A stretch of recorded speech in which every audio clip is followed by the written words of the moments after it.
backward economy with a predominantly illiterate population. Out of a total population of 150 million people, there were only approximately 4 million industrial workers. On the basis of a nationalized planned economy, within 2 decades, Russia had established a powerful industrial base, developed industry, science and technology, and largely abolished illiteracy. It achieved remarkable advances in the fields of health, culture and education. It was the nationalized planned economy that dragged Russia into the modern era, building factories, roads and schools, and educating men and women. Electricity, running water, literacy and food security were brought to the people of the Soviet Union.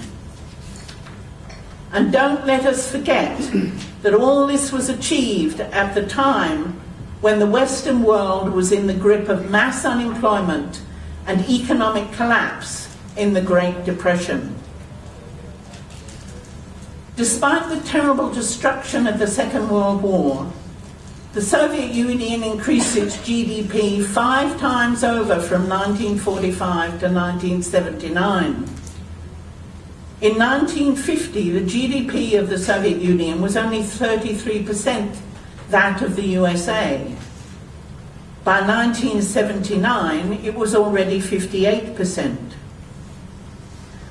By the late 1970s, the Soviet Union was a formidable industrial power, which in absolute terms had already overtaken the rest of the world in a whole series of key sectors. The Soviet Union was the world's second biggest industrial producer after the USA, and was the biggest producer of oil, steel, cement, tractors, and many machine tools. All this was achieved virtually without unemployment or inflation. Unemployment like that in the West was unknown in the Soviet Union. In fact, legally, it was a crime. Moreover, in most of the post-war period, there was little or no inflation. Before perestroika, the last time meat and dairy prices had been increased was in 1962. Bread, sugar, and most food prices had last been increased in 1955. Rents were extremely low. The Bolshevik Revolution laid the basis for the emancipation of women, and it is undeniable that women in the Soviet Union made colossal strides forward in the struggle for equality. Women played a large part in the revolution. Soldatki, soldiers' wives, demonstrated to demand food, state support and respect. Becoming more radical as the revolution advanced, they began breaking into homes and requisitioning any luxury items they thought undeserved.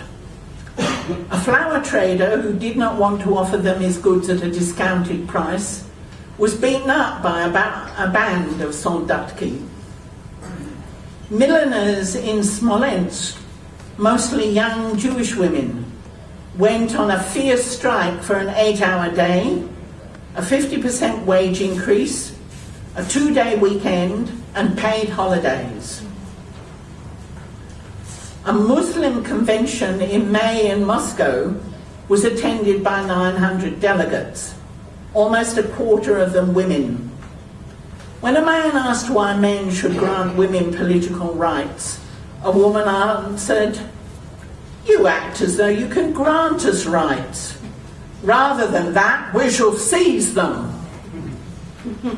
The 1919 programme of the Communist Party proclaimed, quote, "Not confining itself to formal equality of women, the party strives to liberate them from the material burdens of obsolete household work by replacing it by communal houses, public eating places, central laundries, nurseries, and so forth. Between 1917 and 1927, a whole series of laws were passed giving women equality with men.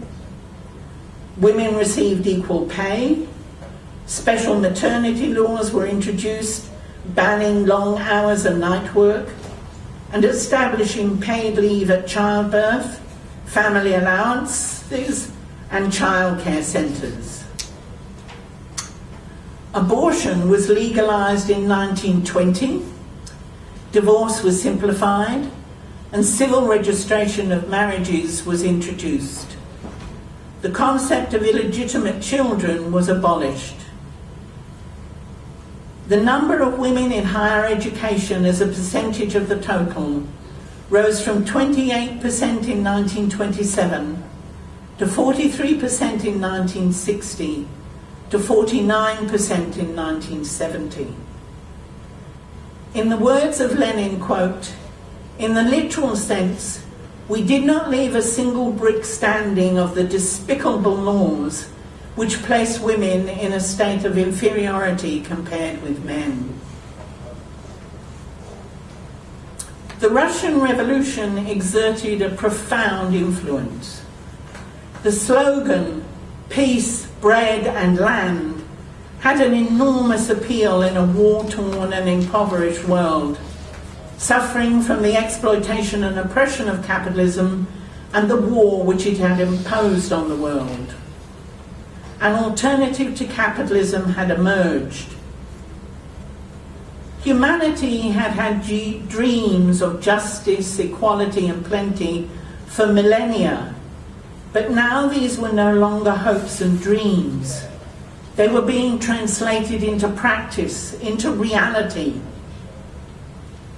Socialism as an idea in Australia became much more popular and influential. One example of this was the adoption by the Labour Party in 1921 of the socialist objective. Out of the various factors of the time and the influence of the Russian Revolution, the Communist Party of Australia was formed in October 1920.